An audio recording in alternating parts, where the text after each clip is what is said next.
So we're going to talk a little bit about the environment in which we find ourselves in organizations. And so first of all, I think it's important to realize and understand that the environment that we allow to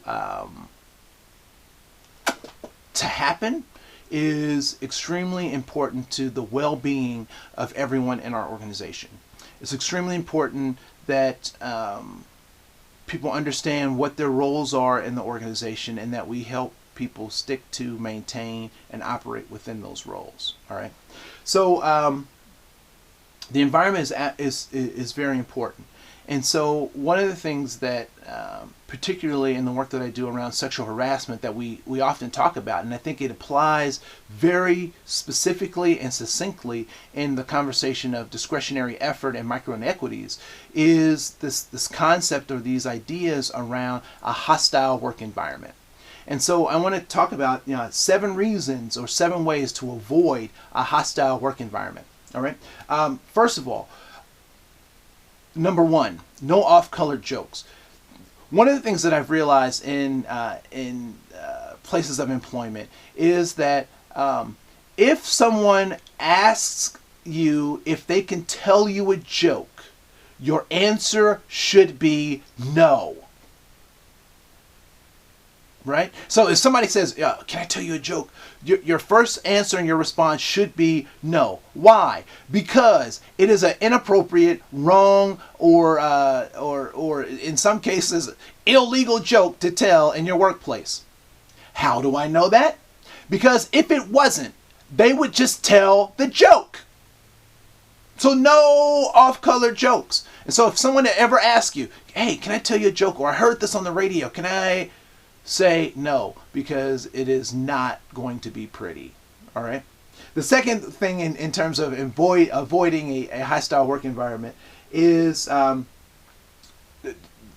nature of comedy and the nature of jokes is extremely kind of a sensitive topic, and you have to be in a really good relationship with a person before you can tell jokes. But I want to caution us and think about sometimes how these jokes are told and what these jokes represent as they're being told, because people oftentimes will feel comfortable telling a blonde joke, but what I would ask you to think about is that, and ask that person to think about, is if I substituted blonde for black, or if I substituted blonde for Jew, or if I substituted, and I'm going to use this slang word, if I substituted blonde for Polak, each one of those starts to change the nature of the humor of that joke.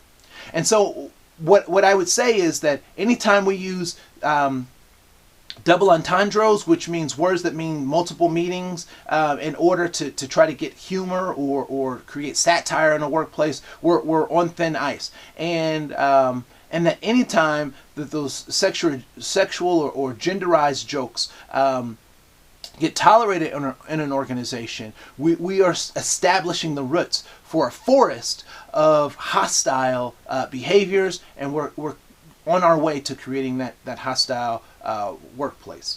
All right. Number 3, when people typically say, I didn't mean it, or no offense, or they'll tell a joke, or they'll make a comment, and then they'll say, I'm sorry, really quick. They're not sorry, because people have learned how to be politically correct. And so a lot of times what happens, and I know I've seen tons of I like Law and Order, SVU, and CSI and all this kind of stuff. And one of the things that I do know is that oftentimes in these shows, what they show the lawyers doing is that the lawyers will ask a question and then they'll retract that question. But the problem with the retraction is that the people have already heard it. And so oftentimes when people say, oh, my fault, my bad, or that was just a joke, I didn't mean that. The problem is that they've already put that out and you actually can't retract it. A jury can't unhear what they just heard from a prosecuting attorney, right? And so the same principle applies with us. When we hear people say jokes or say things that are off color or inappropriate for the workplace, we have to hold them accountable and not let them off the hook by saying it was just a joke or I really didn't mean it. And in some cases, they may not have meant it, but meaning it or not meaning it does not take away your responsibility for saying it. All right?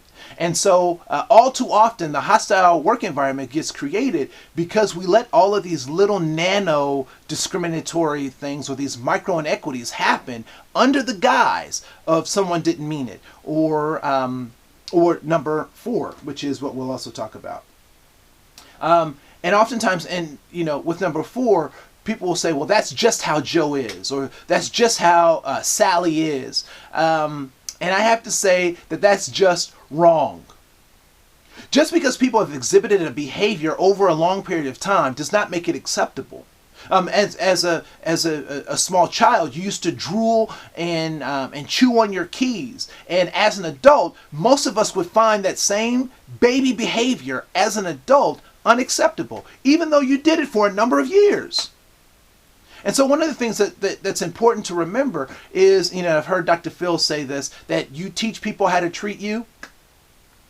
Well, you also teach people how to act. Our social environments, the things that we allow, teach people how to behave. And so if we have that individual and you hear people saying, well, that's just Joe, or that, they don't mean any harm by that, or any of those statements, I want you to encourage them that that this behavior does not have to be acceptable. One of the things that I do know is that oftentimes in our organizations, we see someone who tells these jokes. We see someone who is inappropriate in a number of these ways, and we don't challenge them or we don't cause them to think about what they're saying. And a lot of times it's because they're there for a purpose. Somebody in the organization supports that thinking, that thought process, that individual's way of being, and so that's why they're there. So as a person who is engaging with organizations to change how they think about things, it's important that you realize that person is there for a reason. And you might want to try to find out who their advocate is before you totally try to shut them down.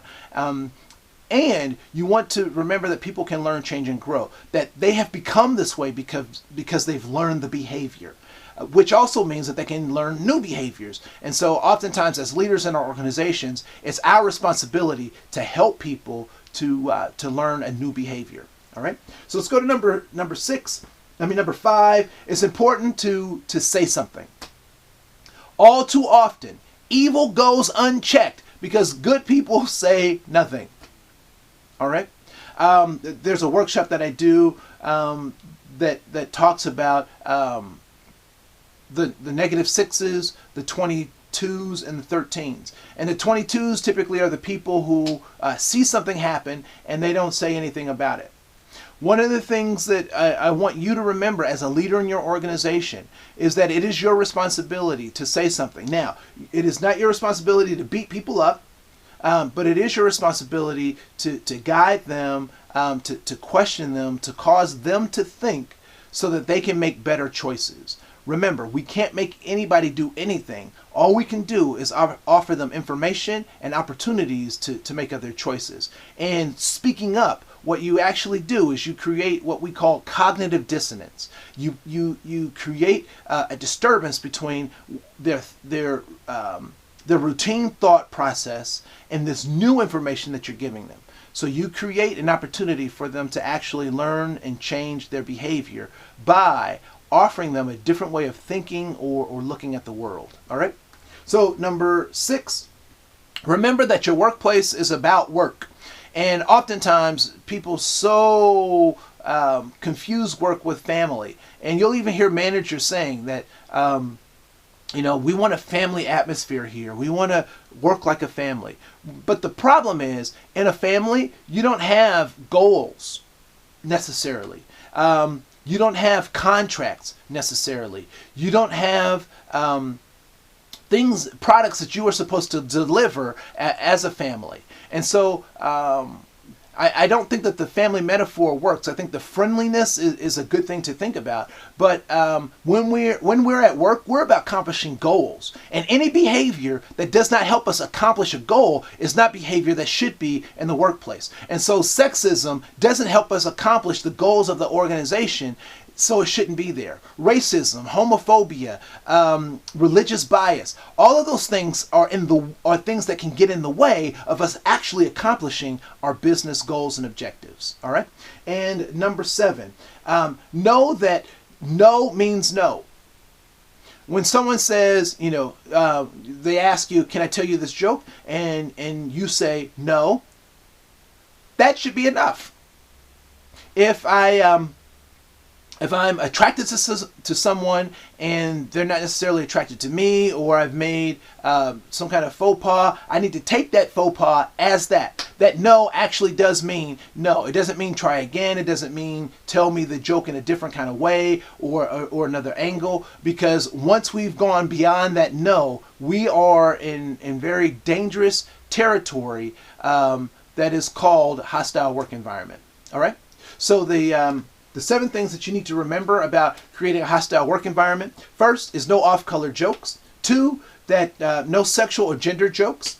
3, that no offense is actually an offense. 4, that just saying that's just who someone is wrong. Challenge them. Number 5, say something. It's your responsibility to say something. Number 6, work is work. And number 7, know that no means no. And using those 7 tips, you can avoid a hostile work environment. My name is Andre Cohen. We'll see you next chapter.